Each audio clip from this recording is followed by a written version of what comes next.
Assalamualaikum warahmatullahi wabarakatuh. Kembali lagi di channel Pejuang P3K. Sebelum menonton, jangan lupa subscribe, share, like, dan komen ya.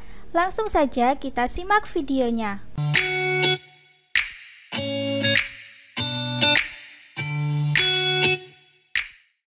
1. Apakah tujuan konseling KB? A. Meneliti informasi yang dimiliki klien untuk meningkatkan kesejahteraan. B. Membantu klien dalam memilih metode kontrasepsi yang sesuai dengan kondisi dan kebutuhannya. C. Mendapatkan rekomendasi penggunaan media KB. D. Melihat permasalahan orang lain yang sedang berperkara dengan klien. E. Memberikan informasi tentang profil klien. Jawabannya adalah B. Membantu klien dalam memilih metode kontrasepsi yang sesuai dengan kondisi dan kebutuhannya. Pembahasan. Konseling keluarga berencana atau KB adalah suatu proses yang dilakukan oleh para konselor kesehatan atau petugas kesehatan yang berwenang dengan tujuan membantu individu atau pasangan dalam mengambil keputusan yang tepat dan bijak mengenai penggunaan metode kontrasepsi. Berikut penjelasan lebih rinci mengenai tujuan konseling KB. 1. Membantu memilih metode kontrasepsi. Salah satu tujuan utama konseling KB adalah membantu klien memahami berbagai metode kontrasepsi yang tersedia, termasuk cara kerjanya, efektivitas, dan efek sampingnya. Konselor memberikan informasi yang akurat sehingga klien dapat membuat keputusan yang tepat sesuai dengan kebutuhan dan preferensi mereka. 2. Berfokus pada kebutuhan dan kondisi klien. Konseling KB mempertimbangkan kondisi kesehatan, rencana keluarga, preferensi, dan situasi individu atau pasangan. Ini membantu klien memilih metode kontrasepsi yang paling sesuai dengan kebutuhan dan situasi mereka. 3. Pencegahan kehamilan yang tidak diinginkan. Salah satu tujuan besar konseling KB adalah mencegah kehamilan yang tidak diinginkan. Dengan membantu klien memilih metode kontrasepsi yang sesuai, konseling KB berkontribusi pada upaya pencegahan kehamilan yang tidak direncanakan. 4. Memberikan edukasi dan informasi. Selain membantu memilih metode kontrasepsi, konseling KB juga memberikan edukasi dan informasi tentang kesehatan reproduksi, penggunaan metode kontrasepsi, serta cara menghindari resiko penularan infeksi menular seksual atau IMS. Tujuan konseling KB adalah memberikan dukungan dan panduan kepada individu atau pasangan dalam mengelola perencanaan keluarga mereka, sehingga mereka dapat membuat keputusan yang bijak dan sesuai dengan kebutuhan serta situasi pribadi mereka. Dengan demikian, konseling KB berperan penting dalam mempromosikan kesejahteraan keluarga dan mencegah kehamilan yang tidak diinginkan. 2. Berikut adalah alat kontrasepsi yang memiliki keefektifan sama dengan pil KB adalah A. Spermicida. B. Cervical cup. C. Diafragma. D. Implan. E. Koyo Ortho Evra. Jawabannya adalah D. Implan. Pembahasan. Alat kontrasepsi yang memiliki keefektifan sama dengan pil KB atau pil kontrasepsi. D. Implan. Implan adalah alat kontrasepsi hormonal yang ditempatkan di bawah kulit lengan atas. Implan mengeluarkan hormon progestin ke dalam tubuh seiring waktu untuk mencegah kehamilan. Keefektifan implan sangat tinggi, dengan tingkat keberhasilan yang hampir sama dengan pil KB. Sementara itu, pilihan lainnya A. Spermicida. Spermicida adalah zat kimia yang digunakan untuk membunuh sperma sebelum mencapai rahim. Keefektifan spermicida lebih rendah daripada pil KB. B. Cervical cup. Cervical cup adalah alat kontrasepsi yang harus ditempatkan di leher rahim sebelum berhubungan seksual. Keefektifan cervical cup juga lebih rendah dibandingkan dengan pil KB. C. Diafragma. Diafragma adalah alat kontrasepsi yang ditempatkan di dalam vagina untuk menutup serviks. Keefektifan diafragma juga lebih rendah dibandingkan dengan pil KB. E. Koyo Ortho Evra. Koyo Ortho Evra adalah produk kontrasepsi transdermal atau melalui kulit yang mengeluarkan hormon. Meskipun efektif, keefektifannya mungkin berbeda dengan pil KB dan dapat dipengaruhi oleh faktor penggunaan yang tepat. Jadi, pilihan yang diberikan hanya implan memiliki tingkat keefektifan yang setara dengan pil KB dalam mencegah kehamilan. 3. Di bawah ini yang termasuk dalam jejaring dari fasilitas kesehatan tingkat pertama atau FKTP adalah A. Praktik bidan, B. Rumah sakit daerah, C. Rumah sakit khusus, D. Klinik pratama atau yang setara, E. Puskesmas atau yang setara. Jawabannya adalah E. Puskesmas atau yang setara. Pembahasan. Fasilitas kesehatan tingkat pertama atau FKTP meliputi pusat-pusat pelayanan kesehatan di tingkat dasar yang memberikan pelayanan kesehatan masyarakat di berbagai daerah. Ini termasuk puskesmas atau pusat kesehatan masyarakat atau fasilitas kesehatan setara yang terdapat di berbagai wilayah dan menyediakan berbagai layanan kesehatan dasar seperti pelayanan imunisasi, perawatan kesehatan ibu dan anak, pelayanan kesehatan reproduksi, dan layanan kesehatan primer lainnya. 4. Penggunaan spermisida perlu disertai dengan alat kontrasepsi lain. Jenis yang sering digunakan bersama dengan alat kontrasepsi tersebut adalah A. Pil KB, B. Suntik KB, C. Diafragma, D. Implan, E. iud. Jawabannya adalah C. Diafragma. Pembahasan. Penggunaan spermisida seringkali disertai dengan alat kontrasepsi lain seperti diafragma. Spermisida adalah zat kimia yang digunakan untuk membunuh sperma, dan diafragma adalah alat kontrasepsi yang ditempatkan di dalam vagina untuk menutup serviks atau leher rahim dan mencegah sperma mencapai rahim. Ketika digunakan bersama-sama, spermisida dan diafragma dapat meningkatkan efektivitas kontrasepsi. Pilihan A. Pil KB, B. Suntik KB, D. Implan, dan E. iud adalah metode kontrasepsi yang bekerja dengan cara yang berbeda dan tidak biasanya digunakan bersamaan dengan spermisida. 5. Pendaftaran ulang klinik KB dilakukan pada setiap bulan: A. Januari, B. November, C. Mei, D. September, E. Juni. Jawabannya adalah A. Januari. Pembahasan. Kartu pendaftaran klinik KB atau K-0-KB digunakan sebagai sarana untuk pendaftaran pertama bagi klinik KB baru dan pendaftaran ulang semua klinik KB. Pendaftaran ulang dilakukan setiap awal tahun anggaran, bulan Januari setiap tahun. Kartu ini berisi informasi tentang identitas klinik KB, jumlah tenaga dan sarana klinik KB, serta jumlah desa di wilayah kerja klinik KB yang bersangkutan. 6. Dua hal utama yang harus dipenuhi dalam pengembangan bidan praktik mandiri yaitu A. Sarana dan prasarana magang, B. Wadah dan asosiasi magang, C. Tempat dan peserta magang, D. Organisasi dan kepemimpinan magang, E. Lokasi dan lingkungan magang. Jawabannya adalah E. Lokasi dan lingkungan magang. Pembahasan. Bidan praktik mandiri atau BPM merupakan suatu pelayanan kesehatan yang mencakup pada kesehatan ibu dan anak dan dikelola oleh seorang bidan. Menurut Permenkes nomor 28 tahun 2017 tentang izin dan penyelenggaraan praktik bidan, Bab 3 tentang penyelenggaraan keprofesian, bagian ke-1 pasal 17 menjelaskan bahwa bidan desa dapat mengajukan permohonan SIPB atau surat izin praktek bidan kedua berupa praktik mandiri bidan selama memenuhi persyaratan sebagaimana dimaksud dalam pasal 8 ayat 1 dan mengikuti ketentuan. Lokasi praktik mandiri bidan yang diajukan berada pada satu desa atau kelurahan sesuai dengan tempat tinggal dan penugasan dari pemerintah daerah, memiliki tempat praktek mandiri bidan tersendiri yang tidak tergabung dengan tempat praktek bidan desa, dan waktu praktek mandiri yang diajukan tidak bersamaan dengan waktu praktek pelayanan bidan desa. 7. Salah satu metode kontrasepsi yang merupakan pilihan kontrasepsi jangka pendek adalah A. AKDR, B. MOP, C. Implan, D. Pil, E. MOW. Jawabannya adalah D. Pil. Pembahasan. Pil kontrasepsi juga dikenal sebagai pil KB atau pil kontrol kelahiran. Adalah salah satu metode kontrasepsi jangka pendek yang umum digunakan. Ini adalah obat yang mengandung hormon yang harus diminum secara teratur setiap hari untuk mencegah kehamilan.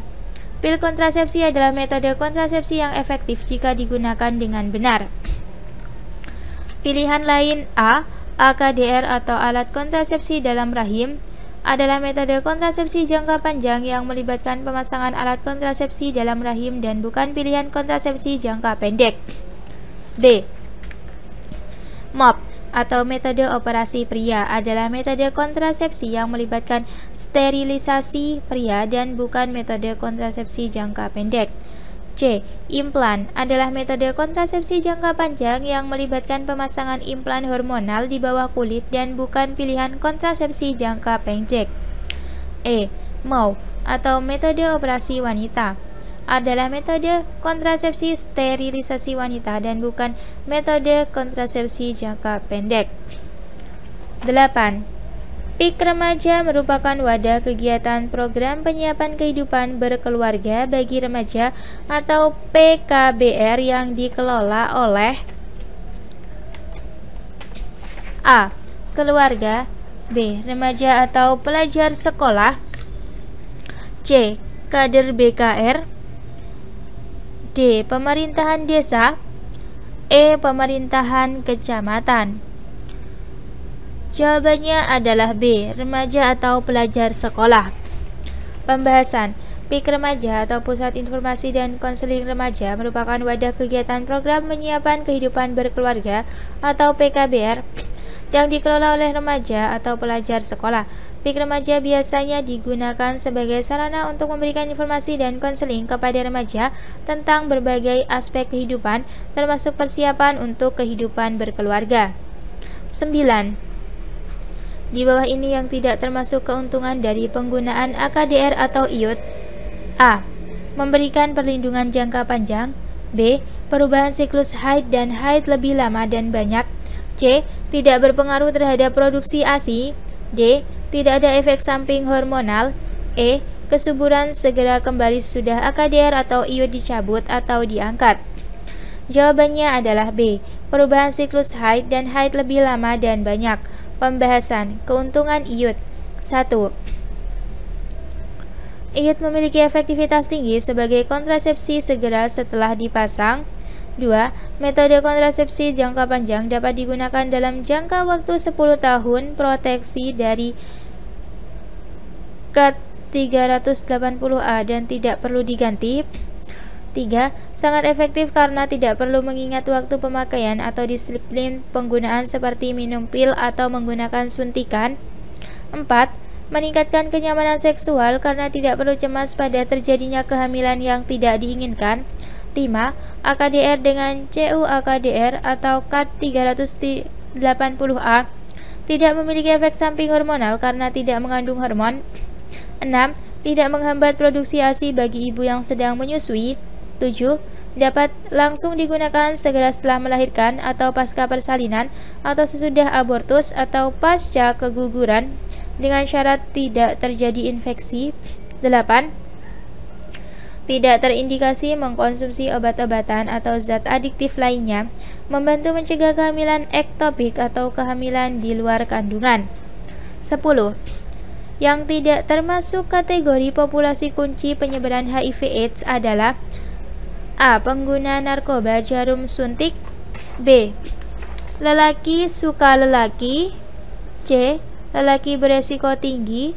D. Ibu rumah tangga. E. Wanita pekerja seks.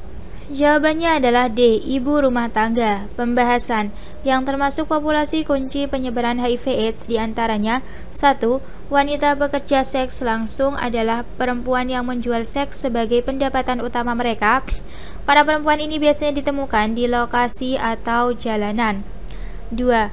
WPS tidak langsung adalah perempuan yang bekerja di industri hiburan seperti bar karaoke, panti pijat atau salon, dan menjual seks untuk pendapatan tambahan. 3. Waria adalah laki-laki yang beralih menjadi perempuan. 4. LSL adalah laki-laki yang berhubungan seks dengan laki-laki. Penasun adalah pengguna nafza suntik. 5. Pelanggan WPS dan waria adalah laki-laki yang membeli seks dari LWPS atau waria. 11. Menyampaikan informasi mengenai tujuan pembentukan BKB merupakan penggalangan kesepakatan dengan cara A. Konsultasi dengan lurah. B. Kunjungan toko non-formal. C. Kunjungan sasaran. D. Sarasehan keluarga. E. Kunjungan instansi pemerintah. Jawabannya adalah E. Kunjungan instansi pemerintah. Pembahasan. Tujuan pembentukan Badan Keswadayaan Masyarakat atau BKB adalah untuk menggerakkan inisiatif dan partisipasi masyarakat dalam mengatasi berbagai masalah di tingkat komunitas. BKB biasanya melibatkan masyarakat setempat dalam berbagai program seperti pendidikan, kesehatan, sosial, dan pembangunan. Salah satu langkah yang diperlukan dalam mencapai tujuan pembentukan BKB adalah menggalang kesepakatan dan dukungan dari berbagai pihak, termasuk pemerintah setempat. Oleh karena itu, salah satu cara untuk menyampaikan informasi mengenai tujuan pembentukan BKB adalah dengan melakukan kunjungan ke instansi pemerintah yang relevan, seperti kantor desa atau kelurahan, dinas sosial, dinas pendidikan, atau instansi pemerintah lainnya. Dalam kunjungan ke instansi pemerintah, perwakilan dari BKB dapat menjelaskan tujuan mereka, program-program yang mereka jalankan, dan bagaimana kerjasama dengan pemerintah dapat membantu meningkatkan kualitas hidup masyarakat setempat. Dengan berkomunikasi dan berkolaborasi dengan instansi pemerintah, BKB dapat memperoleh dukungan, sumber daya, dan bantuan yang diperlukan untuk mencapai tujuan mereka dan memberikan manfaat kepada masyarakat yang mereka layani. Sehingga, kunjungan ke instansi pemerintah merupakan cara efektif untuk menggalang kesepakatan dan kerjasama dengan pihak-pihak terkait, yang menjadi salah satu langkah penting dalam upaya pembentukan dan pengembangan BKB. 12.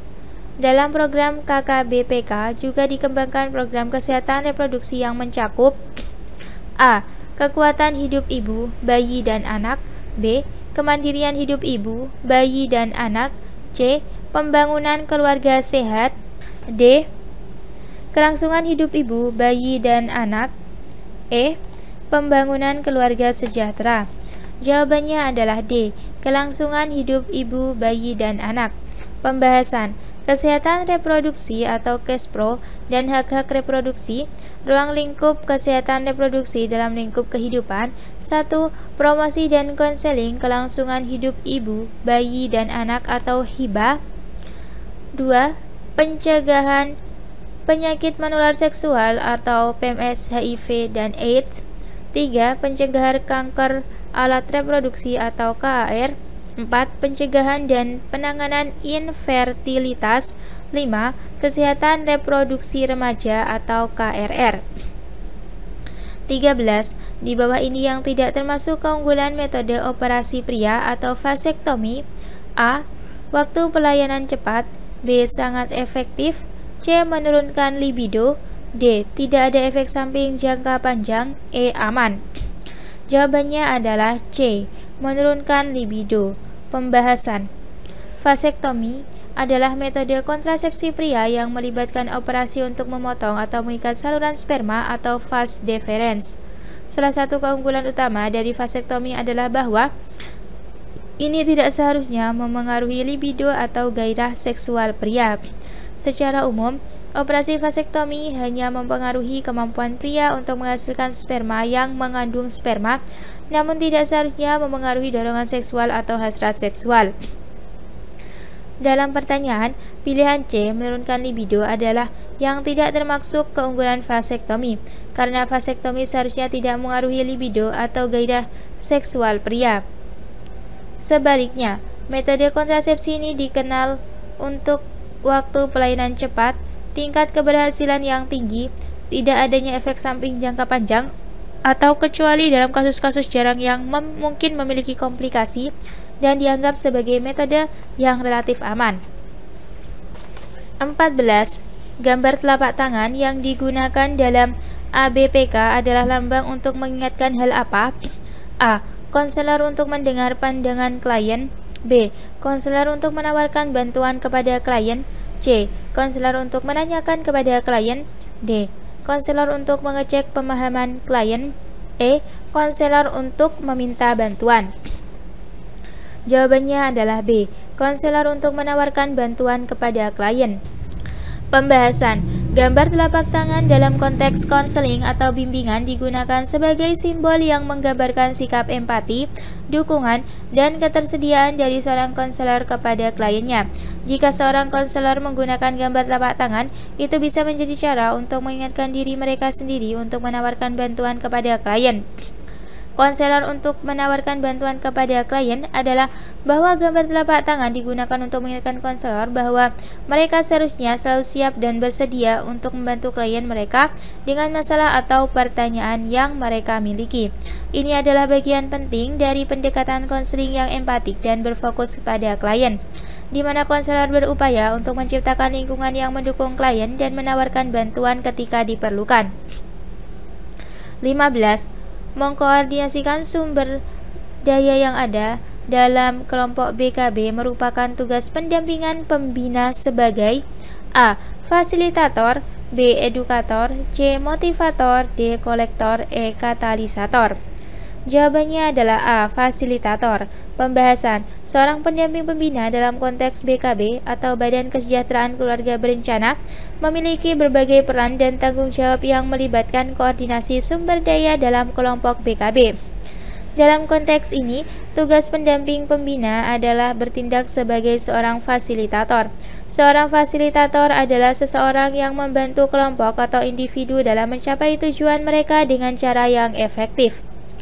Dalam hal ini, pendamping pembina berperan sebagai fasilitator dalam mengordinasikan sumber daya yang ada dalam kelompok BKB seperti membantu mengatur pertemuan, menyediakan panduan, mengelola aset dan anggaran kelompok, dan membantu dalam memfasilitasi interaksi yang positif antara anggota kelompok.